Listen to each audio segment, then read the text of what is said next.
In recent years, numerous speculative books, magazine articles, television programs, a made-for-TV movie, 2 UFO museums, fraudulent documents, and even an alien autopsy film have emerged to exploit the media fascination with the Roswell incident.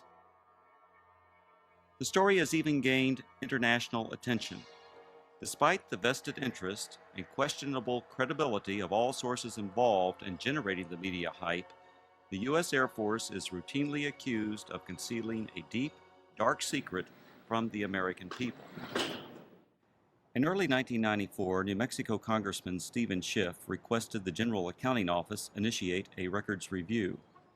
The purpose of this review was to determine if the U.S. Air Force or any other U.S. government agency possessed information on an alleged crash near Roswell, New Mexico in July 1947 of an extraterrestrial vehicle and its alien crew. In response to the GAO probe, the Secretary of the Air Force directed a comprehensive search for records. The objective of this search was to tell the Congress and the American people what the Air Force knew about the 1947 Roswell claims. If the information was still classified, it was to be declassified. If active or former Air Force officials had signed non-disclosure agreements, they were to be released from these agreements. The resulting 800-page report was completed in July 1994. The report concluded that the predecessor to the U.S. Air Force, the U.S. Army Air Forces, did recover material near Roswell in July 1947. What was recovered was not the remains of an extraterrestrial spacecraft and its alien crew, but debris from a then classified Army Air Forces research project codenamed Mogul. Begun in 1946, Project Mogul was a top-secret attempt to acoustically detect suspected Soviet nuclear explosions and ballistic missile launches. The project was accorded the highest priority because it addressed the most important post-war national defense concern, development of an early warning system to prevent a devastating surprise attack. Mogul used an odd assortment of naval acoustical sensors, radar reflecting targets, nylon fibers, and other equipment carried aloft by a train of weather balloons extending over 600 feet. Claims that the U.S. Army Air Forces recovered a flying disc near Roswell in 1947 were based primarily on a misidentification of the radar targets, a standard element of weather equipment adapted for use on the long Mogul balloon train. In June 1947, the oddly constructed radar targets were found by a local rancher who later reported the equipment as a flying disc. Following some initial confusion at Roswell Army Airfield, the flying disc debris, aluminum foil, rubber, paper, and sticks, was identified by Army Air Force officials as remnants of radar targets and weather balloons.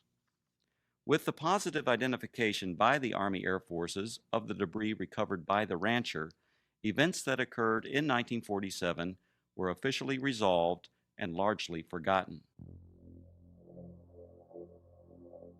Initially, the Roswell incident consisted only of accounts of the recovery of a flying disc. In 1947, there were no claims of alien bodies associated with the Roswell incident. The recovery of alien bodies became part of the Roswell story during the late 1970s, with other claims being made in the 1980s and 1990s. These later-day revisions to the Roswell story were often based on anecdotal accounts from second- and third-hand witnesses collected by UFO enthusiasts 40 or more years after the actual event. The same anecdotal accounts that refer to bodies also describe large-scale field operations conducted by U.S. military personnel using an assortment of military vehicles and aircraft to recover crashed debris, supposedly from an extraterrestrial spaceship. Military personnel were allegedly led by an angry, red-headed captain, threatening those who witnessed the operation with imprisonment or death if they revealed what they observed. The popular Roswell story contends that the bodies, once recovered, were allegedly transported under tight security to the base hospital at Roswell Army Airfield for autopsy. At the hospital, the angry red-headed captain was again allegedly observed threatening civilians. Following the purported autopsies, the alien bodies were supposedly transported to Wright Field, Ohio, now Wright-Patterson Air Force Base, for further processing and storage. This summarizes the Roswell incident scenario as presented by UFO enthusiasts. On the surface, this explanation may appear plausible to some. However, things are not always as they appear. The reports of bodies were only briefly discussed in the 1994 Air Force report because the search for records from 1947, the year of the alleged incident, did not yield any data to support a 1947 claim of alien bodies. However, following the release of the 1994 report, additional research uncovered information which explains some of the claims of alien bodies associated with the Roswell incident. From the additional research, a second report was written which critically examined the anecdotal claims and descriptions of flying saucers, aliens, and reports of unusual Air Force activities in the New Mexico desert. This in-depth examination revealed that many of these claims were reasonably accurate descriptions of Air Force activities. Some of the claims that refer to bodies are most likely misperceptions by uninformed persons of unclassified and widely publicized Air Force scientific achievements of the 1950s. However, other descriptions of bodies appear to be exploitation of Air Force members killed or injured in the line of duty. The following are the 5 main conclusions contained in the second report. Research reveals that actual U.S. military operations, widely separated by time, geographical location, and purpose, have been misinterpreted or deliberately misrepresented. These misrepresentations collectively created what is known as the Roswell incident.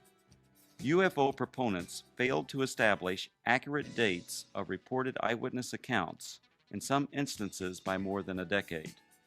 In addition, they erroneously linked all these accounts to the actual 1947 recovery of Project Mogul equipment.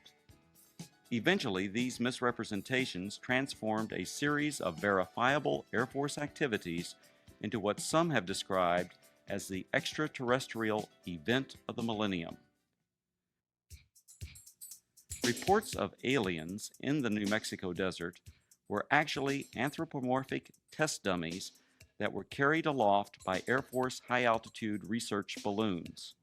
Critical examination of alleged alien sightings consistently matched the physical characteristics of these dummies, as well as where and how they were used. Vince, that new dummy cam is great. Yeah, it'll sure give people a whole new outlook on what it's like when you don't wear a safety belt.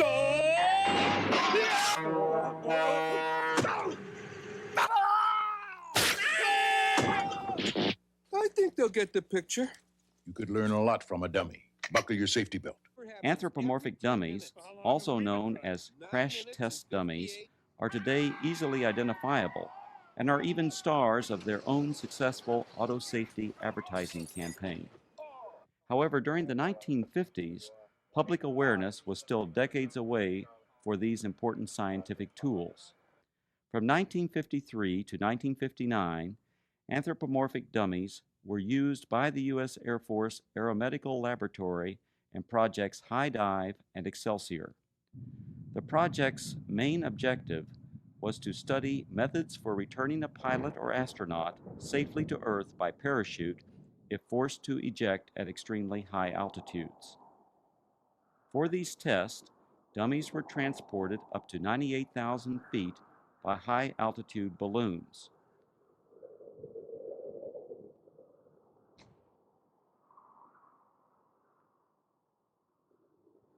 The dummies were released for a freefall period, during which body movements and escape equipment performance were recorded by a variety of instruments.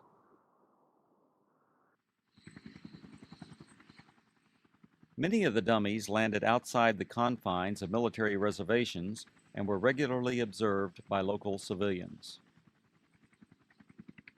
Following a series of dummy tests, a human subject, Air Force test pilot Captain Joseph W. Kittinger Jr., now a retired colonel, made 3 bailouts from high-altitude balloons.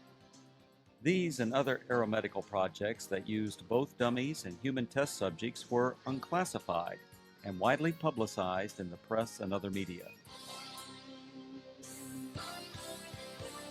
In 1956, 20th Century Fox released On the Threshold of Space, a feature-length motion picture based on these projects and filmed on location at Holloman Air Force Base.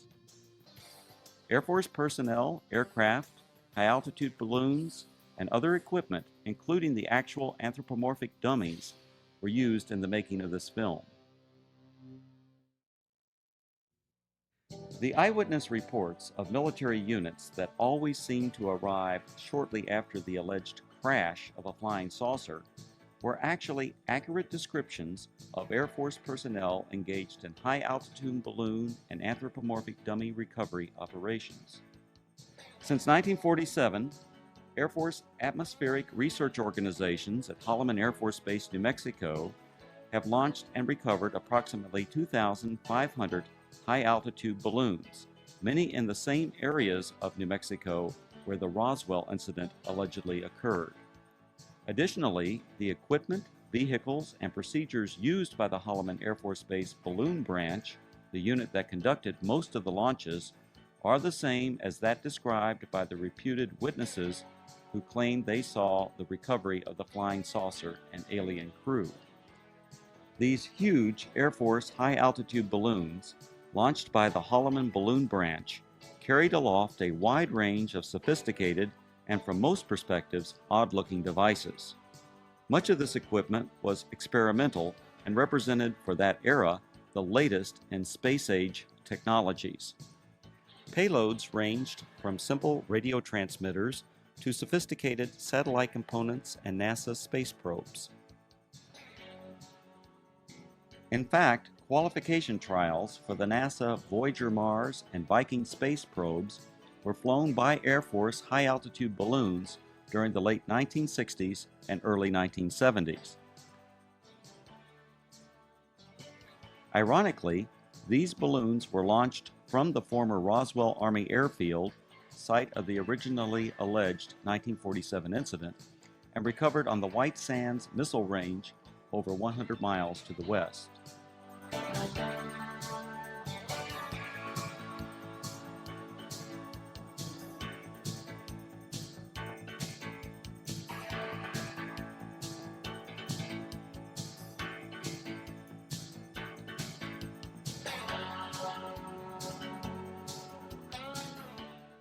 Recovering the balloon payloads was essential for accomplishing the scientific objectives of the high-altitude balloon program. The primary high-altitude balloon recovery areas were and still are located at predetermined sites throughout Arizona, West Texas, and New Mexico, including the area surrounding Roswell. To retrieve the equipment many miles from Holloman Air Force Base, recovery personnel operated a variety of aircraft and vehicles. The exact vehicles described by the witnesses as having been present at the crashed flying saucer sites. To expedite these operations, the recovery crews tracked the balloons optically, electronically, and from aircraft which directed ground vehicles to the impact areas.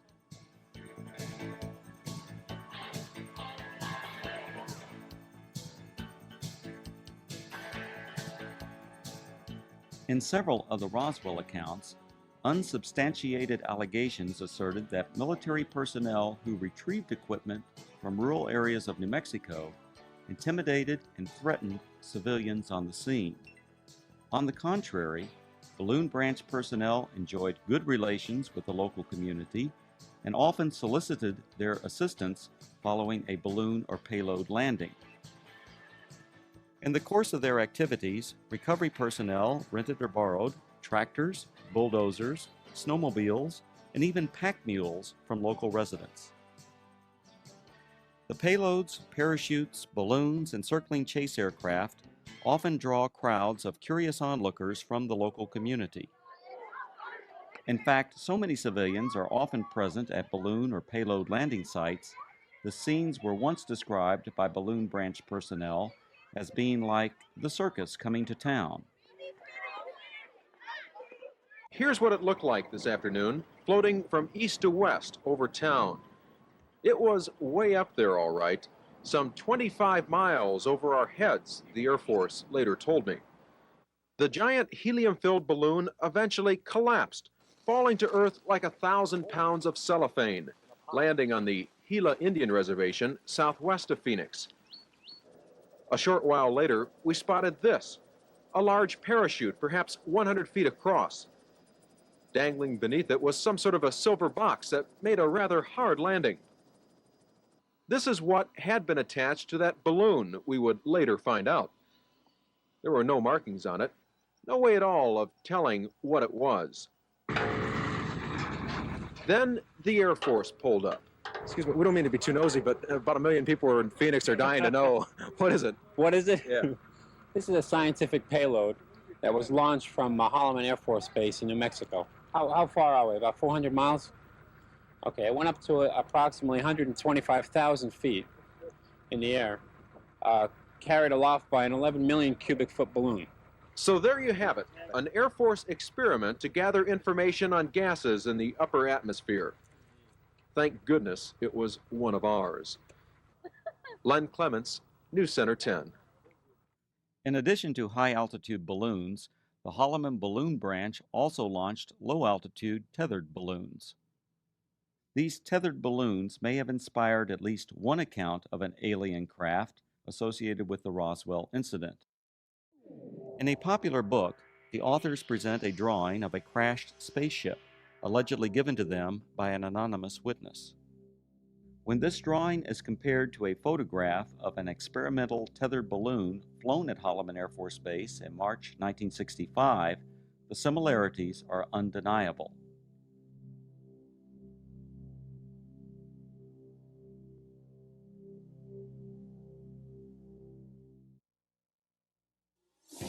The red-headed captain was probably Captain Joseph W. Kittinger, Jr.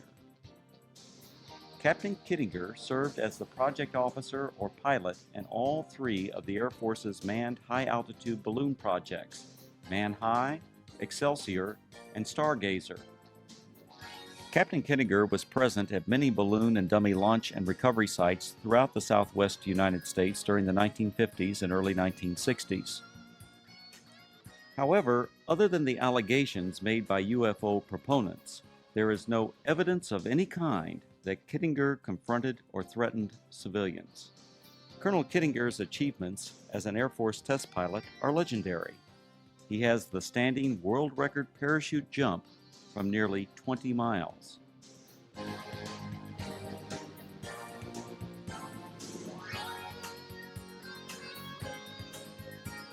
Later, he went on to serve 3 combat tours in Southeast Asia and is credited with an aerial victory while engaged in combat over North Vietnam.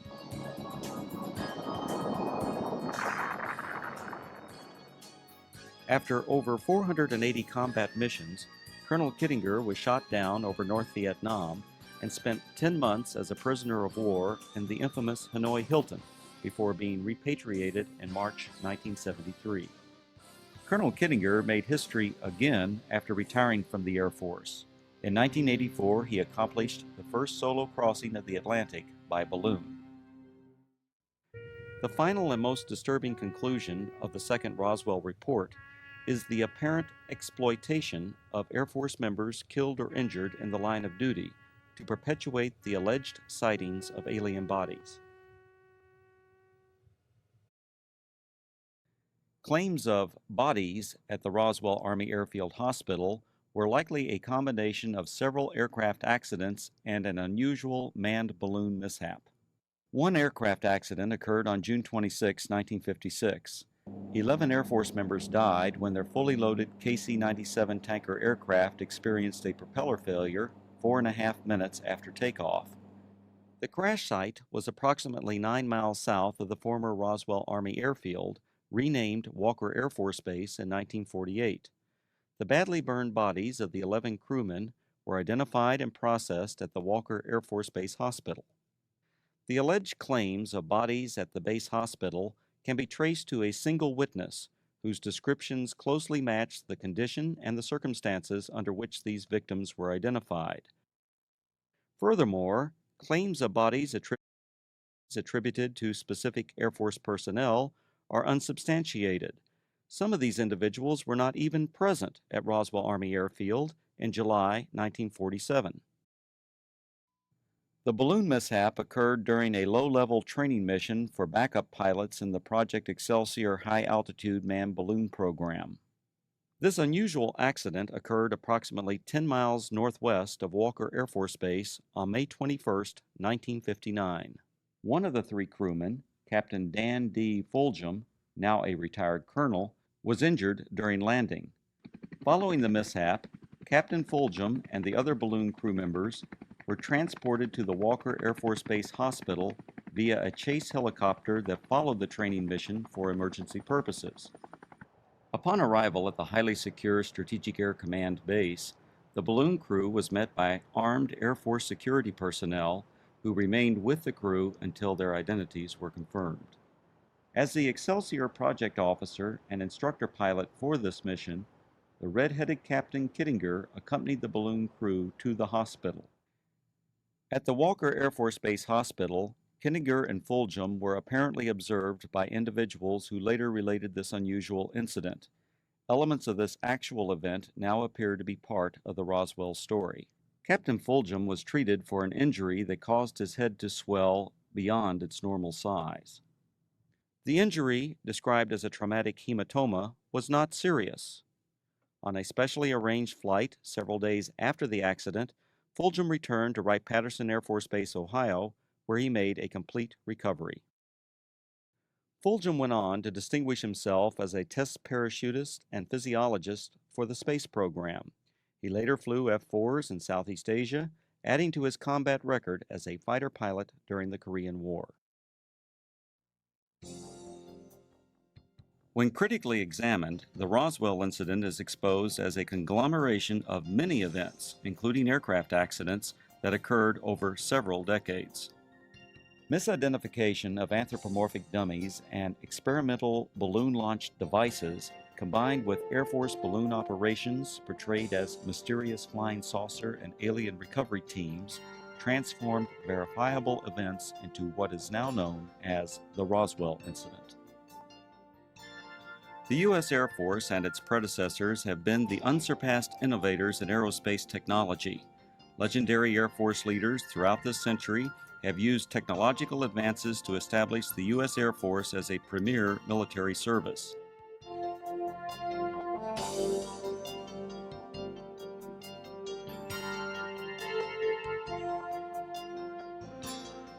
The facts presented in the reports examining the so-called Roswell incident did not reveal it to be a dark secret or government cover-up as persons unacquainted with Air Force technologies proclaim. Instead, these studies identified a collection of events that exemplify the technological leadership, dedication to duty, and continuing noble sacrifices of the men and women of the United States Air Force.